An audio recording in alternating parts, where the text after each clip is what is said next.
यानी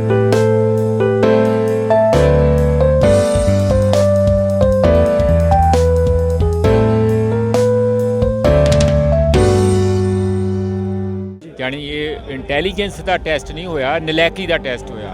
जिहड़ा सब तो नलैक बंदा लभ्या उन्होंने इत्थे VC लाया, उन्ना ही वो फिर तेजी नाल PPP मोड च लिया के किसी होर कारपोरेट घराणे नूं इन्नी यूनीवर्सिटी की 2 सैक्टरां च फैली हुई जायदाद बेच देणगे। ये भी नहीं हुंदा कि चोणां एक बारी शुरू हो जाण ते उहनूं अद्धियां करा लो, अद्धियां छड्ड दो, जां असीं निकरां पवा के असीं इत्थे होर ही भखमा करने का कर देंगे। ये पंजाब हैगा। सवाल तो एक फैसले ले ही नहीं, फैसले ले ही नहीं गए। कोई फैसला लिया कि यूनीवर्सिटी बंद करनी है।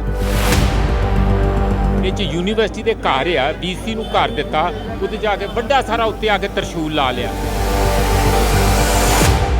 कि इहनूं गौशाला बनाउणा है। इसने इहो जिहे हालात पैदा करके नौजवानों नूं दे दिते आ। हुण इत्थे नौजवान राज करनगे, राजकुमार राज इस यूनीवर्सिटी च नहीं करनगे। सत श्री अकाल जी, तुसीं जुड़े हो प्रवासी TV ਦੇ ਨਾਲ ਤੇ ਮੈਂ ਹਾਂ ਸਫਰ ਰੰਧਾਵਾ। ਸੈਨੇਟ ਦੀਆਂ ਚੋਣਾਂ ਮੁਲਤਵੀ ਕਰ ਦਿੱਤੀਆਂ ਗਈਆਂ ਨੇ, ਜਿਸ ਨੂੰ ਲੈ ਕੇ ਵਿਦਿਆਰਥੀਆਂ ਦਾ ਜਿਹੜਾ ਧਰਨਾ ਹੈ ਉਹ ਮਹਾਕੁੰਭ ਆ ਜਿਹੜਾ ਬਣਦਾ ਜਾ ਰਿਹਾ। ਸਾਡੇ ਨਾਲ ਪ੍ਰੋਫੈਸਰ ਮਨਜੀਤ ਹੋਰੀ ਨੇ, ਸਮਾਜ ਦਾ ਚਿੰਤਨ ਕਰਦੇ ਨੇ ਬਰੀਕੀ ਨਾਲ, ਉਹਨਾਂ ਨਾਲ ਗੱਲਬਾਤ ਕਰਨ ਦੀ ਕੋਸ਼ਿਸ਼ ਕਰਾਂਗੇ ਕਿ ਜੇ ਸ਼੍ਰੋਮਣੀ ਗੁਰਦੁਆਰਾ ਪ੍ਰਬੰਧਕ ਕਮੇਟੀ ਦੀਆਂ ਚੋਣਾਂ ਹੋ ਜਾਂਦੀਆਂ ਨੇ, ਹੋਰ ਲੋਕਲ ਬੋਡੀ ਦੀਆਂ ਚੋਣਾਂ ਹੋ ਜਾਂਦੀਆਂ ਨੇ, ਤਾਂ ਯੂਨੀਵਰਸਿਟੀ ਦੇ ਇੱਕ ਗੇੜ ਦੀਆਂ ਚੋਣਾਂ ਹੋਣ ਤੋਂ ਬਾਅਦ ਦੂਜੇ ਗੇੜ ਦੀਆਂ ਚੋਣਾਂ ਕਰਨ ਦੇ ਵਿੱਚ ਆਖਰ ਕੀ ਮੁੱਦਾ ਕੀ ਹੈ, ਤਕਲੀਫ ਕੀ ਹੈ? ਪ੍ਰੋਫੈਸਰ ਸਾਹਿਬ, ਤੁਸੀਂ ਵੀ ਸਵਾਲ ਸੁਣਿਆ, ਆਖਰ ਕਿਉਂ ਇੱਦਾਂ ਕੀਤਾ ਜਾ ਰਿਹਾ ਕਿ ਇੱਕ ਗੇੜ ਦੀਆਂ ਚੋਣਾਂ ਹੋ ਗਈਆਂ, ਦੂਜੇ ਗੇੜ ਦੀਆਂ ਚੋਣਾਂ ਨਹੀਂ ਹੋਣ ਦਿੱਤੀਆਂ ਜਾ ਰਹੀਆਂ? एक तो सब तो नलैक बंदा लभ के, यानी ये इंटैलीजेंस का टैसट नहीं होया, नलैकी का टैसट होया। जिहड़ा सब तो नलैक बंदा लभ्या उन्होंने इत्थे VC लाया, क्योंकि वो गां इत्थे नलैकां नूं नाल जोड़ूगा और इहदा जिन्ना छेती पट्ठा बैठूगा यूनीवर्सिटी का, उन्ना ही वो फिर तेजी नाल PPP मोड च लिया के किसी होर कारपोरेट घराणे नूं इन्नी यूनीवर्सिटी की 2 सैक्टरां च फैली हुई जायदाद बेच देणगे। मैनू ये तो वध कोई मनसा होर लगदी नहीं। दूसरी गल, नलैक बंदा मीडिया तो भी डरदा। तुहानूं पता साडे मोदी जी भी कदी बहुता मीडिया के सामने आउंदे नहीं, एक भी प्रैस कानफ्रेंस नहीं की, जबकि सारे जिहड़े दुनिया के प्रेजिडेंट आ वो लगातार कोविड के दौरान अपनी डेली, ट्रंप भी इहदा यार लंगोटी का रोज़ प्रैस कानफ्रेंस करता सी। ये लोग डरदे है डेमोक्रेसी तो, डरदे आ लोगों के प्रोटेस्ट तो, डरदे आ जवाबदेही तो, क्योंकि अल्ले पल्ले कुछ नहीं है। और जिहड़ियां इन्हां दियां इंटेंशन या मनशा है वो लोक हित नहीं है, विद्यक नहीं हैगी, इनू तबाह करने वाली है। इस करके जिहड़ा अंदरूनी डर आ उहदे करके ये चोणां नहीं करा रहे। जे इत्थे वो बॉडी पैदा हो गई, यानी गवर्निंग बॉडी इत्थे जे चोणां बन के इत्थे कॉन्स्टिट्यूट हो गई, तो इन्हां नूं डर आ कि मैं उन्हां नूं जवाब की दूँगा। उहदे डर तो मारे ही उन्हां नूं भंग ही रहन देना चाहुंदे। 1 साल लंघ गया, कभी हो सकता कि देश की पार्लीमेंट दियां चोणां ही ना होण साल एक तक, तो उंज ही जानी प्रधानमंत्री जां तुहाडा प्रेजिडेंट ही देश नूं चलाई जावे, पॉसीबल ही नहीं है। किसी भी फैसले लिए जावे सारे, किसी भी देश च पॉसीबल नहीं है, किसी भी तरीके ना होण। पर इत्थे इन्हां ने 1 साल हो गया, 3 वारी चोणां पोस्टपोन करातियां। हाई कोर्ट तो आर्डर लिया के 2 वारी चोणां पिछले महीने शुरू कीतियां सी, कुछ इस महीने च होईयां, ਉਹਨੂੰ ਅੱਧ ਵਿਚਾਲੇ ਉਹਦਾ ਸਾਰੇ ਪ੍ਰੋਸੈਸ ਨੂੰ ਕੱਟਤਾ। ਕਦੀ ਇਹ ਵੀ ਨਹੀਂ ਹੁੰਦਾ ਕਿ ਚੋਣਾਂ ਇੱਕ ਵਾਰੀ ਸ਼ੁਰੂ ਹੋ ਜਾਣ ਤੇ ਉਹਨੂੰ ਅੱਧੀਆਂ ਕਰਾ ਲਓ, ਅੱਧੀਆਂ ਛੱਡ ਦਿਓ। ਇਹ ਲਗਾਤਾਰ ਪਿੱਛੇ ਮਜਾਰਾ ਹੋਇਆ। ਉਹਦੇ 'ਚ ਸਾਨੂੰ VC ਸਾਹਿਬ ਨੇ ਵਾਅਦਾ ਕੀਤਾ ਕਿ ਅਸੀਂ 12 ਸਤੰਬਰ ਨੂੰ ਚੋਣਾਂ ਕਰਾਉਣ ਜਾ ਰਹੇ ਹਾਂ। ਅੱਜ ਇਸ ਪ੍ਰੋਟੈਸਟ ਤੋਂ ਡਰਦਿਆਂ ਹੋਇਆ ਉਹਨਾਂ ਨੇ ਪ੍ਰੈਸ ਸਟੇਟਮੈਂਟ ਦਿੱਤੀ ਹੈ ਕਿ 19 ਸਤੰਬਰ ਜਾਂ 26 ਸਤੰਬਰ ਨੂੰ ਚੋਣਾਂ ਕਰਾ ਰਹੇ ਹਾਂ ਜੀ। ਉਹ ਸਾਰਾ ਫਰਾਡ ਤੇ ਝੂਠ ਆ। ਉਹ ਮੈਨੂੰ ਇਹ ਲੱਗਦਾ ਜਾਂ ਤੇ ਭੱਜ ਜਾਊਗਾ ਤੇ ਜਾਂ ਫਿਰ ਜੇ ਚੋਣ ਕਰਾਈ ਵੀ ਤਾਂ ਫਿਰ ਦੇਖ ਲਓ ਕਿ ਉਹ ਤਿਆਰ ਰਵੇ ਕਿ ਜਵਾਬਦੇਹੀ ਕਿਵੇਂ। ਸਾਰੇ ਸੈਂਟਰ ਜਿਹੜੇ ਸਾਰੇ ਇੱਥੇ ਅੱਜ ਮੁਜ਼ਾਹਰੇ 'ਚ ਆਏ ਆ, ਕੱਲਾ ਕੱਲਾ ਪੁੱਛੂਗਾ ਵੀ ਭਾਈ ਤੇਰੇ ਮਨ 'ਚ ਕੀ ਸੀ, ਉਹ ਅਸਲੀ ਸਾਨੂੰ ਦੱਸ। ਇਹ ਜਵਾਬਦੇਹੀ ਤੈਅ ਹੋਊਗੀ।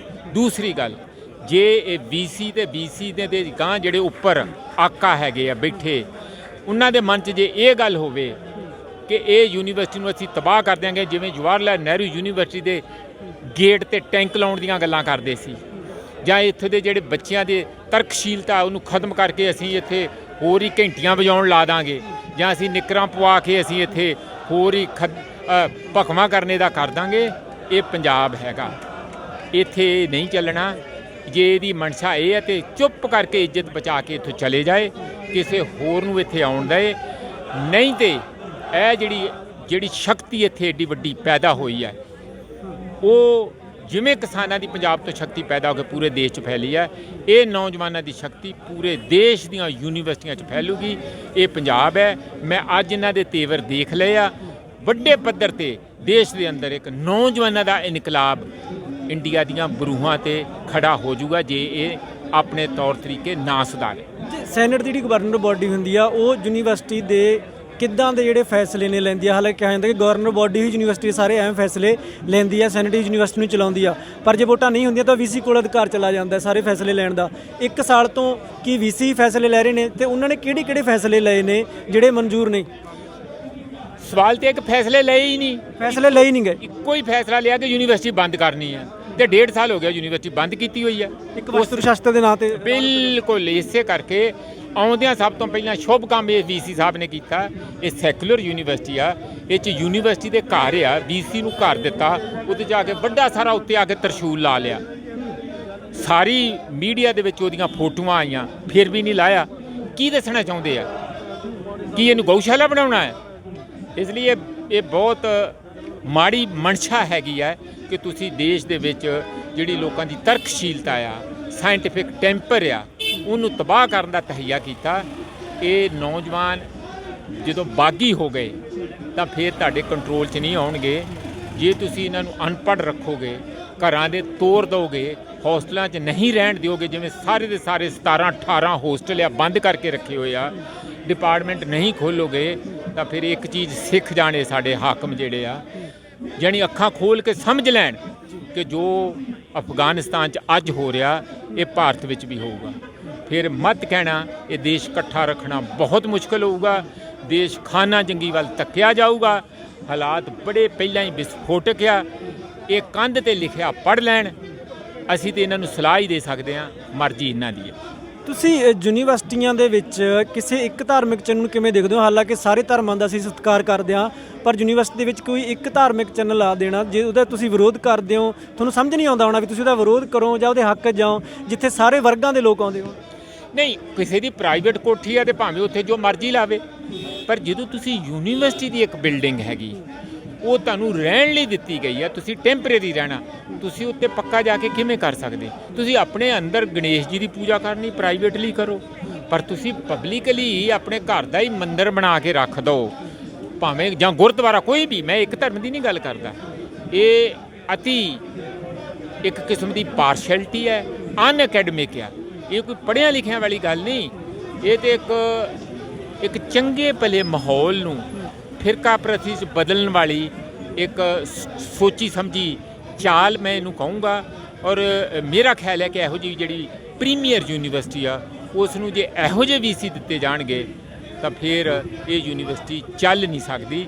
ਫਿਰ ਤੇ ਇੱਥੇ ਬਾਗੀ ਸੁਰਾਂ ਜੋ ਅੱਜ ਤੁਸੀਂ ਦੇਖ ਰਹੇ ਕਿੰਨੇ ਤੇਵਰ ਤਿੱਖੇ ਆ, ਇਹ ਹੋਰ ਉੱਚੀਆਂ ਹੋਣਗੀਆਂ। ਉਹ ਵੇਲਾ ਦੂਰ ਨਹੀਂ। ਸਾਹਿਬ ਜਾਂਦੇ ਆਂਦੇ ਆਖਰੀ ਸਵਾਲ, ਤੁਸੀਂ ਪੂਰੇ ਮਸਲੇ ਦਾ ਹੱਲ ਕੀ ਦੇਖਦੇ ਹੋ ਤਾਂ ਕਿ ਇੱਥੇ ਜ਼ਿੰਦਗੀ ਹੈ ਜਿਹੜੀ ਉਹ ਪਹਿਲਾਂ ਵਾਂਗ ਮੌਲੇ, ਪਹਿਲਾਂ ਵਾਂਗ ਬੱਚੇ ਇੱਥੇ ਪੜ੍ਹਨ ਆਉਣ, ਪਹਿਲਾਂ ਵਾਂਗ ਵਿਚਾਰਾਂ ਦੇ ਆਦਾਨ ਪ੍ਰਦਾਨ ਹੋਣ? ਇੱਕ ਮਸਲੇ ਦਾ ਹੱਲ ਤੇ ਇਹੀ ਹੈ ਕਿ ਯੂਨੀਵਰਸਿਟੀ ਤੁਰੰਤ ਖੋਲ੍ਹੀ ਜਾਏ, ਹੋਸਟਲ ਖੋਲ੍ਹੇ ਜਾਣ, ਡਿਪਾਰਟਮੈਂਟਾਂ ਦੇ ਵਿੱਚ ਪੜ੍ਹਾਈ ਕਰਵਾਈ ਜਾਏ, ਔਰ ਕੋਵਿਡ ਦਾ ਜਿਹੜਾ ਭੈ ਪਾਇਆ ਉਸ ਨੂੰ ਮਨ ਚੋਂ ਕੱਢਿਆ ਜਾਏ, ਬੱਚਿਆਂ ਦੇ ਇੱਥੇ ਵੈਕਸੀਨੇਸ਼ਨ ਕੀਤੀ ਜਾਏ, ਟੀਚਰਾਂ ਦਾ ਪਤਾ ਲਿਆ ਜਾਏ, ਇਹ ਸਾਰਾ ਕੰਮ ਸ਼ੁਰੂ ਕੀਤਾ ਜਾਏ। ਔਰ ਦੂਸਰਾ, ਸੈਨੇਟ ਦੀ ਚੋਣ ਕਰਕੇ ਗਵਰਨਿੰਗ ਬਾਡੀ ਪ੍ਰੋਪਰ ਸਿਸਟਮ ਤੇ ਹੋਵੇ।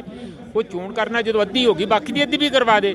ਇਹ ਕੋਈ ਵੱਡੀ ਗੱਲ ਨਹੀਂ ਹੈ। ਇਹ ਦੋਵੇਂ ਗੱਲਾਂ ਹੋ ਜਾਣ, ਬਾਕੀ ਤੀਜੀ ਗੱਲ ਲੋਕ ਆਪੇ ਕਰ ਲੈਣਗੇ। ਜਿਹੜੇ ਉਹ ਤੀਜੀ ਗੱਲ ਮੈਂ ਇਹ ਕਹਿਣਾ, ਉਹ ਕਿਹੜੀ ਕਰਨਗੇ, ਉਹ ਬੜੀ ਇੰਪੋਰਟੈਂਟ ਹੈ ਕਿ ਜੋ ਰਾਜਨੀਤਿਕ ਚੇਤਨਾ, ਜੋ ਸ਼ਕਤੀ ਪ੍ਰਦਰਸ਼ਨ ਦੀ ਟ੍ਰੇਨਿੰਗ ਇਸ ਨੇ ਇਹੋ ਜਿਹੇ ਹਾਲਾਤ ਪੈਦਾ ਕਰਕੇ ਨੌਜਵਾਨਾਂ ਨੂੰ ਦੇ ਦਿੱਤੇ ਆ। ਹੁਣ ਇੱਥੇ ਨੌਜਵਾਨ ਰਾਜ ਕਰਨਗੇ, ਰਾਜਕੁਮਾਰ ਰਾਜ ਇਸ ਯੂਨੀਵਰਸਿਟੀ 'ਚ ਨਹੀਂ ਕਰੂਗਾ। ਬਹੁਤ ਬਹੁਤ ਸ਼ੁਕਰੀਆ, ਧੰਨਵਾਦ। ਇਹ ਸੀਗੇ ਪ੍ਰੋਫੈਸਰ ਮਨਜੀਤ ਹੋਰੀ। ਉਹਨਾਂ ਨੇ ਸਾਫ਼ ਕਿਹਾ ਕਿ ਜੇਕਰ ਇਦਾਂ ਦੇ ਹੀ ਹਾਲਾਤ ਯੂਨੀਵਰਸਿਟੀਆਂ ਦੇ ਚੱਲਦੇ ਰਹੇ, ਜੇਕਰ ਇਦਾਂ ਹੀ ਵੀਸੀ ਆਪਣੀਆਂ ਮਨਮਰਜ਼ੀਆਂ ਕਰਦੇ ਰਹੇ ਤਾਂ ਪੰਜਾਬ ਨੂੰ ਵੀ ਜਾਂ ਦੇਸ਼ ਨੂੰ ਵੀ ਅਫਗਾਨਿਸਤਾਨ ਬਣਦਿਆਂ ਦੇਰ ਨਹੀਂ ਲੱਗਣੀ। ਤੇ ਫਿਰ ਕਹਿੰਦੇ ਮਤ ਕਿਹੋ, ਫਿਰ ਇਦਾਂ ਦੀਆਂ ਜਿਹੜੇ ਬਿਆਨ ਨੇ ਉਹ ਨਾ ਮੀਡੀਆ ਦੇ ਵਿੱਚ ਦਿਓ ਕਿ ਜਿਹੜਾ ਦੇਸ਼ ਆ ਸਾਡੇ ਤੋਂ ਇਕੱਠਾ ਨਹੀਂ ਰੱਖਿਆ ਜਾ ਸਕਦਾ, ਕਿਉਂਕਿ ਯੂਨੀਵਰਸਿਟੀਆਂ ਦੇ ਵਿੱਚ ਸਾਰੇ ਧਰਮਾਂ ਦਾ ਸਤਿਕਾਰ ਹੁੰਦਾ ਹੈ, ਸਾਰੇ ਵਰਗਾਂ ਦੇ ਨਿਆਣੇ ਇੱਥੇ ਪੜ੍ਹਨ ਆਉਂਦੇ ਨੇ। ਪਰ ਜੇਕਰ ਕੋਈ ਬੰਦਾ ਕੋਈ ਇੱਕ ਵਿਚਾਰਧਾਰਾ ਫੈਲਾਊਗਾ ਤਾਂ ਉਹ ਯੂਨੀਵਰਸਿਟੀ ਨੂੰ, ਯੂਨੀਵਰਸਿਟੀ ਦੇ ਨਿਆਣਿਆਂ ਨੂੰ, ਯੂਨੀਵਰਸਿਟੀ ਦੀ ਸੈਨੇਟ ਬੋਡੀ ਨੂੰ ਮਨਜ਼ੂਰ ਨਹੀਂ ਆ। ਸੋ ਇਸ ਲਈ ਪ੍ਰੋਫੈਸਰ ਮਨਜੀਤ ਹੋਰੀ ਬਾਕੀ ਖਬਰਾਂ ਦੇ ਲਈ ਜੁੜੇ ਹੋ ਪ੍ਰਵਾਸੀ ਟੀਵੀ ਦੇ ਨਾਲ। ਕੈਮਰਾਮੈਨ ਸੋਨੂੰ ਜਾਂਸਲਾ ਦੇ ਨਾਲ ਮੈਂ ਸਫਰ ਰੰਧਾਵਾ, ਚੰਡੀਗੜ੍ਹ ਤੋਂ।